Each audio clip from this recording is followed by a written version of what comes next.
Hey everyone, my name is Robert Stafford Long. This is my informative speech for communications. My three audience members are my dad, Bob Long. Hello. My mother, Elizabeth Long. Hello.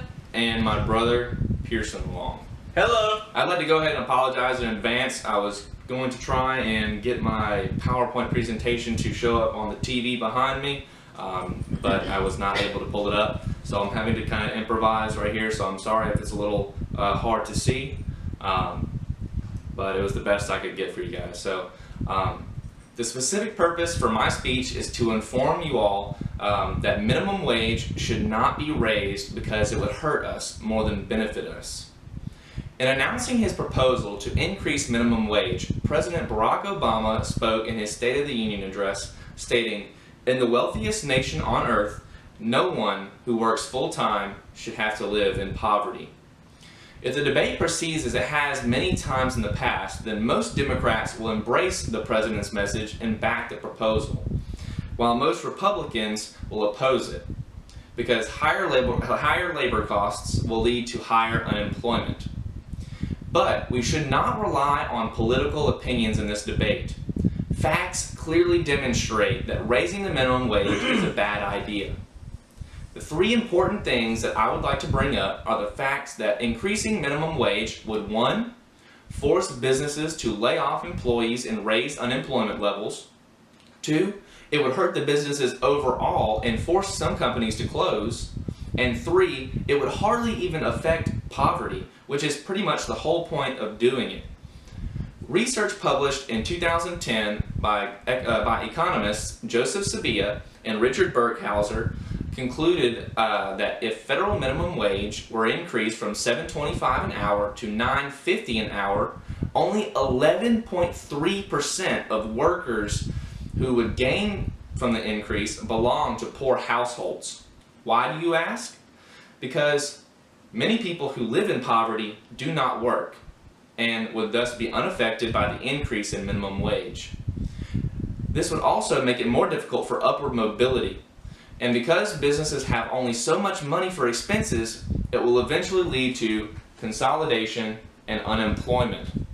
The overall body of recent evidence suggests that the most credible conclusion is that the higher minimum wage results in some job loss for least skilled workers, thus creating a higher unemployment rate. Even though increasing minimum wage would hurt businesses by making them lay off employees, the big businesses don't even get the worst end of it.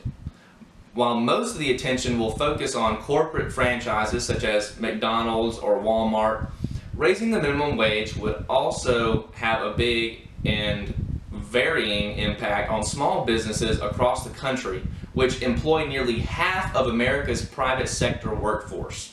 Small businesses don't have the same quantity of funds as big corporations do, so if minimum wage increases, they will be forced to lay off employees and cut back on spending greatly.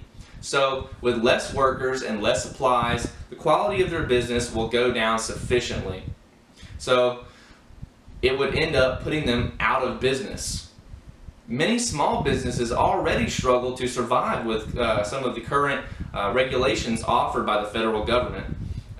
Many rely on part-time help from high schoolers to scoop ice cream or work the car wash or deliver flowers, but small businesses are already at a disadvantage as they typically have higher overhead costs and must make more on their margin to produce goods just to survive. So this would only make it more difficult for them to succeed. Extensive research by Business Insider shows that minimum wage does little to reduce poverty. While this may appear counterintuitive, deeper analysis reveals 3 reasons behind the minimum wage ineffectiveness. First, a higher minimum wage causes employers to cut back on both the number of workers they hire and their employees' working hours.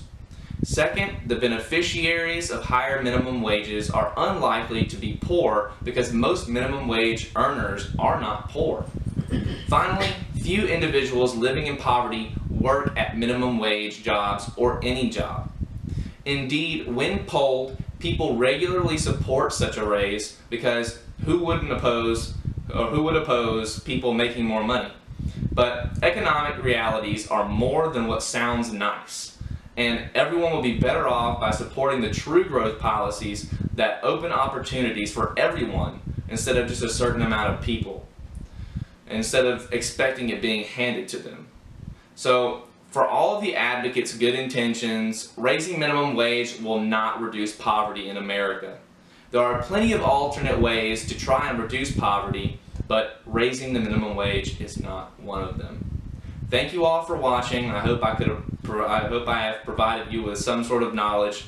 Until next time, see you later.